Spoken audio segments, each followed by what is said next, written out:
Welcome, wrestling fans. Welcome to Curtain Jerkin. As always, I'm your host, Jacob Grondy, reporting for the Main Event Marks YouTube channel and the Dragon Suplex Podcasting Network. Congratulations to Bianca Belair for doing well in her World Bodybuilding or Body Fit Foundation, WBFF bodybuilding competition. Get well soon. Fire back Barry Windham, who suffered a heart attack over the weekend. The Rock Royal Rumble rumors are, I don't know about full gear, but they're stepping up. They're firing up. Maybe not all cylinders, but one or two cylinders are firing. And I would love to see it. I would love to see The Rock come out in the Royal Rumble. I heard guys like Billy Body, the controversial Billy Body, SummerSlam weekend figure, getting into arguments and fights at wrestling conventions. He said that DC Comics really has a hand at the outcome of what would happen between The Rock and Roman Reigns. Of course, traditional wrestling rules and booking would say that Roman Reigns beats the older veteran to get the quote-unquote rub from The Rock, but I don't think that DC, or from what I understand, DC doesn't want to see the guy that they have a lot of money invested in look bad and lose. So it's pretty much like, I guess maybe they got to get smartened up to the business or something like that. But from what I understand, that is how it's going. And then you got William Regal. Rumors where Regal wanted out of AEW, and then it came out that he had 3 years left on his contract. This was all being talked about while that MJF storyline was taking place of him joining MJF, leaving the Blackpool Combat Club, and then getting clocked by MJF on TV. And then the rumors came out to be true that he is officially gone from AEW. EC3, a former colleague, trainee of Regal's in NXT, says that Regal said that almost immediately he regretted the decision and said that there was a maturity issue with management, which is interesting because if true, it kind of sounds like Regal is saying what CM Punk was saying, in a very Regal way. It seems like they had the same frustrations with the same kind of thing here. Two guys who have been around and want to share knowledge, getting frustrated and leaving, both saying in their own way that there are maturity issues. This did come out, and that's what people are saying, but then Brian Pillman Jr. was quick to say not everybody was, not listening to Regal or Punk.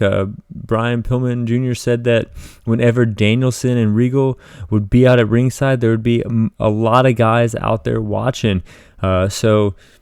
Maybe we also don't see a lot of Brian Pillman Jr., so it might not be the guys necessarily at the Brian Pillman Jr. level in AEW that is frustrating guys like Regal and Punk. I'm not sure, of course I'm not there. I'm not trying to say I'm there. But I do see this maturity issue kind of coming out in the ring, like CM Punk, the Jacksons, the Young Bucks. I'm flipping over my words here.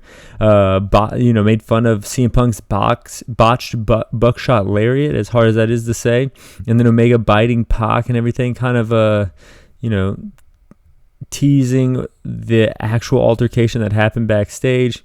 So if these accusations are right, I mean, there they are playing out on screen. If this is true, and I don't see this helping AEW in the long run, the guys that seem to bring in money to AEW are stars that have mainstream appeal. It takes a while to get mainstream appeal, so typically those guys are going to be older. So if no one's listening to the older guys who come in, then no one's going to really listen to or want to listen to the guys that are making any money for the company. And, when those guys just say fuck it and quit, like, Punk and Regal, or just retire, just like Dustin Rhodes, you're going to have the blind leading the blind. And, how are you going to find money that way? But that being said, I love AEW. I watch all the time, as you guys know. And I watched last week. I watched Dynamite. I watched Rampage. So we're just going to go into it, give you my overall thoughts about what happened between the action, between the matches, as well as ranking every single match from worst to first.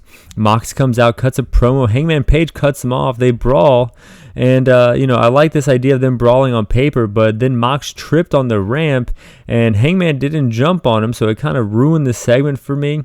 I'm sure, they can make up for it, but this week it looked a little silly, and seeing Mox actually fall down and Hangman not jump on him kind of, reminded me that maybe they don't actually hate each other, and it kind of took me away from the action. But, I did laugh, so I can't say I wasn't entertained. Ricky Starks promo. He's entering himself in the battle royal for the Dynamite Diamond Ring. He's already has a shot at MJF, so I see him winning this thing, and then he can get the Dynamite Diamond Ring that can give this match something, like he took the ring from MJF, and then it really doesn't take away from MJF's character because he's been hitting people with the ring for years, yes, but he now has the brass knucks that he took from William Regal at Full Gear, and then he clocked William Regal with. So I think it's gonna be like, Diamond Ring versus brass knucks kind of a thing. And Ricky Starks kind of needs something to kind of sink his teeth into. He's a great wrestler, a great promo, can definitely talk people into the seats, it seems. But he needs a little character building, and maybe this ring might give it that. And he also needs a little bit of something. He needs as many wins as he can possibly get, because at the end of the day, I don't think anyone thinks for a second that Ricky Starks is going to beat MJF. And I think that you need at least 1 to 2 seconds of doubt to get that big pop, to get those near falls, and the crowd getting excited for that. And I don't know if you even have that right now. So I think having him win the Battle Royal, maybe giving him 1 or 2 other wins prior to their match. I think it's a main event, a winner is coming. Blackpool Combat Club and Jericho Appreciation Society sit down. Everyone was very good here. It was kind of an odd segment here. Garcia challenges Yuta, and Yuta accepts. Always going to be excited about these guys wrestling. Hobbs video package. It was good last week. It was good this week. I'm excited to see this kind of character building. Like I said, it kind of reminds me of Darby Allin. Not necessarily in the content of the video packages, but the depth of character that these video packages show is kind of like the things that helped me kind of fall in love with Darby Allin and the black and white video packages that they do for him. But this is, a little different. We get to see Hobbs is from the streets of Oakland. Kind of cool. And also kind of what I talked about earlier, Regal comes out, introduces MJF. MJF cuts another promo of the year candidate, in my opinion, and at the end just clocks Regal in the back of the head with the brass knucks, the gift, as William Regal used to call it a few years ago, 15 years ago, which is, good because the crowd loves MJF, but they used to love to hate MJF. So to kind of get him as the heel champion that you want, you gotta have to do some heel shit, and here he is. Right here, clocking the old guy in the back of the head. Everyone loves Regal, so anyone's going to boo this, even if you like MJF. Also, MJF changing the title, the Bo Berry, what is it called? I don't know, the big Bo Berry belt, the Triple B. I mean, the Smoking Skull belt, iconic. The Spinner belt, iconic. More recently, the Daniel Bryan Earth title was cool. But those were all in the WWE. Jeff Hardy had that purple title. That was stupid looking. That was an Impact.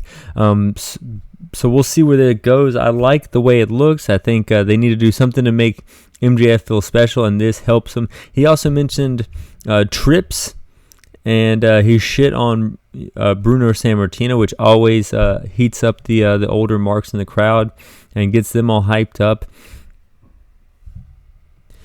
Britt Baker had a promo, good as always, and when QT was challenging Orange Cassidy to the Lumberjack match, he couldn't get a word in edgewise. I think this shit's always funny. I mean, Cassidy's been doing this for a few weeks now, just cutting off QT Marshall.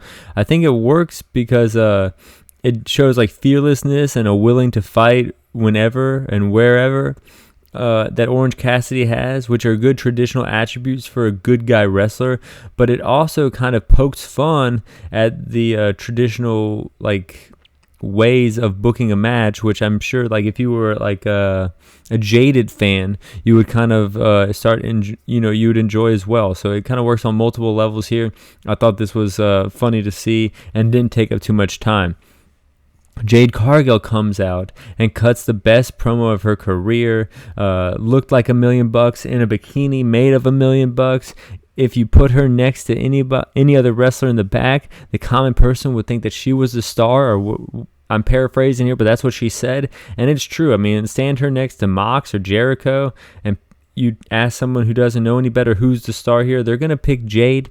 You stand her next to the Young Bucks or even the Acclaimed for that matter. You ask the common 18 to 49-year-old who doesn't know much who is the star, they're going to pick Jade.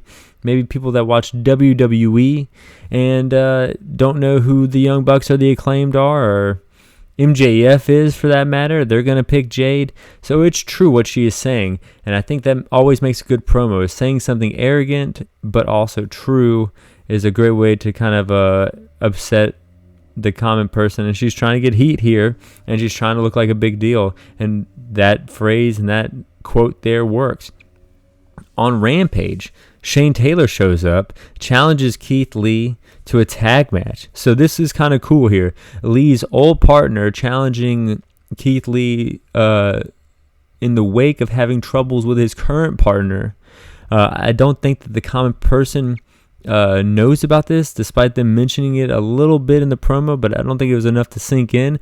But if you know, you know, and I know, so it's cool, and I think it will be a good match.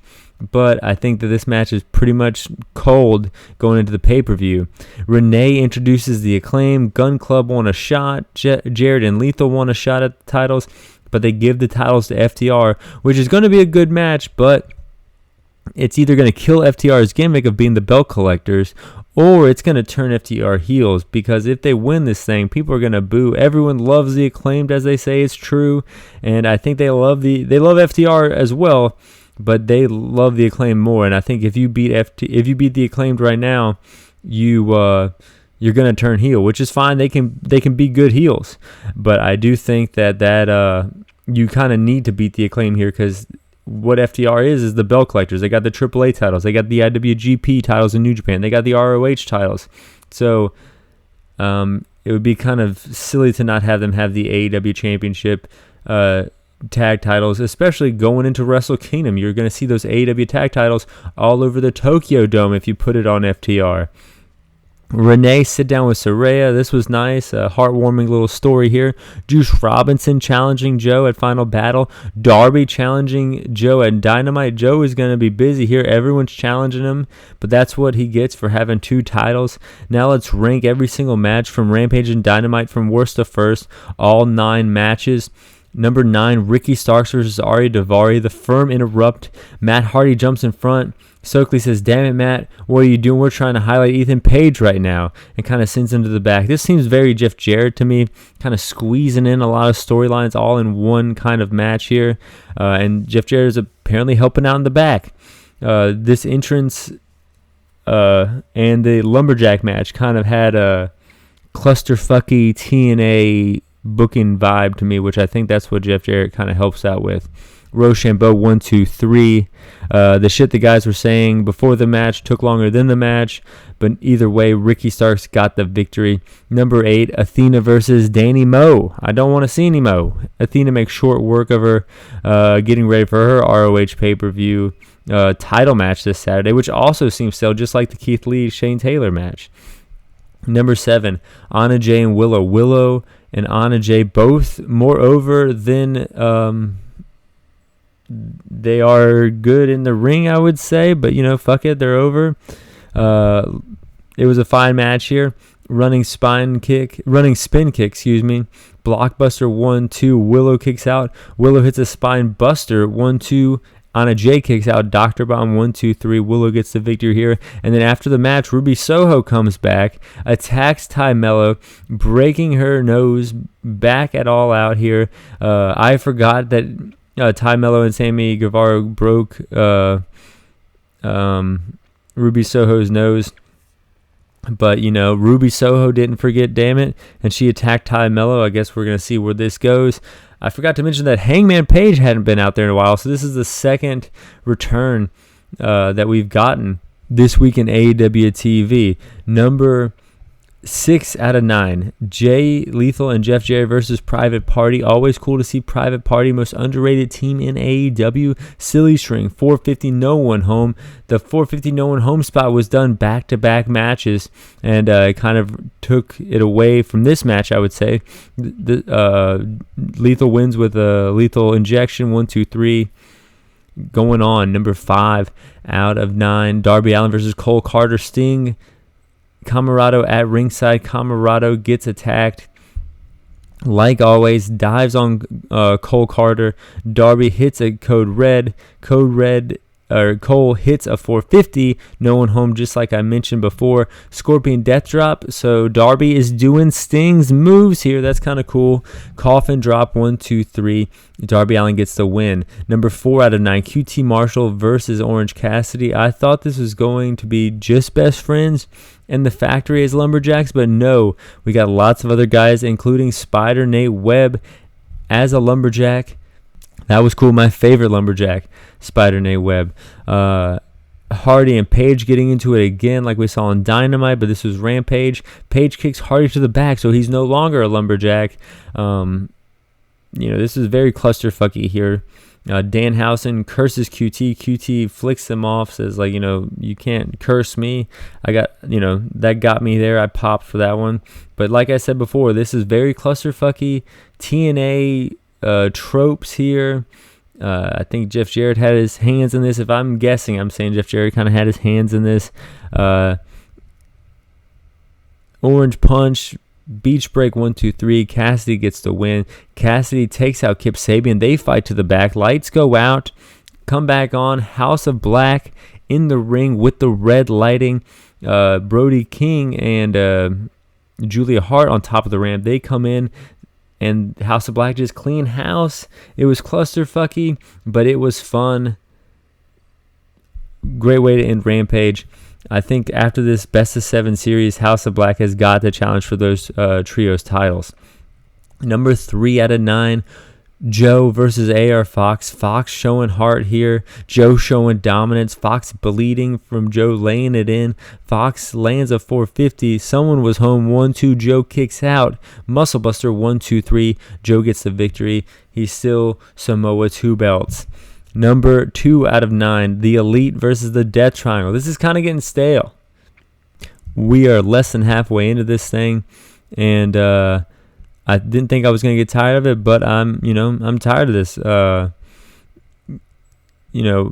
We've seen these guys wrestle like 4 times this month. 3 moonsaults, 1 post from Death Triangle, double Northern Lights from Matt Jackson. Young Bucks have been, having great matches like this for 10 years now, but let's mix it up. Black Arrow, Matt gets his knees up, 1, 2, 3. The most interesting part of this feud didn't take place this week, which is how the crowds are going to react in light of the CM Punk stuff, which is more or less heating up a match that we are not going to see, which is CM Punk versus the Elite. That's not good. You want to kind of heat up matches that we are going to see if you're booking wrestling shows. Fun match nonetheless, but not good enough to get number 1. Number 1, Bryan Danielson versus Dax Harwood. This match was clearly the best match, blowing everything else out of the water. They start brawling on the outside. Harwood suplexes Danielson over the railing. Back in the ring, Danielson's chest is red from Harwood's chops. Danielson lays it in, hits a lariat, slingshot powerbomb, countered into a Hurricane Rana from Danielson. 1, 2. Dax gets out. Sharpshooter by Dax. Pin attempt after pin attempt. Crossface. Dax taps out. Danielson gets the victory. Man, this was a good match here, and this was right after. So Dax Harwood, Saturday night, wrestled Speedball Mike Bailey in the best match at WrestleCade, 4,000 people strong in Winston-Salem. Then he goes to Raleigh, North Carolina, wrestles in a team with, his partner, Cash Wheeler and Ricky Steamboat. And then Wednesday night wrestles Bryan Danielson. Friday night announces that he is challenging, FTR is challenging for the AEW World Tag Team Championship. So he had a hell of a week. 3 awesome matches, and then, one great match to come. You got to love Dax Harwood. I'm going to say it. Second best wrestler of the year. You got to give it to Will Ospreay still. But really cool to see a North Carolina boy hold it down to this extent. It's really cool that you guys listen to this podcast. I hope you like it. Let me know if you like it on Twitter at GG Pro Wrestling, or follow me on Instagram and find out how I'm doing with my running, how I'm doing with music, and maybe other stuff about how I run the beer drive-thru and everything. Fly high. I'm out.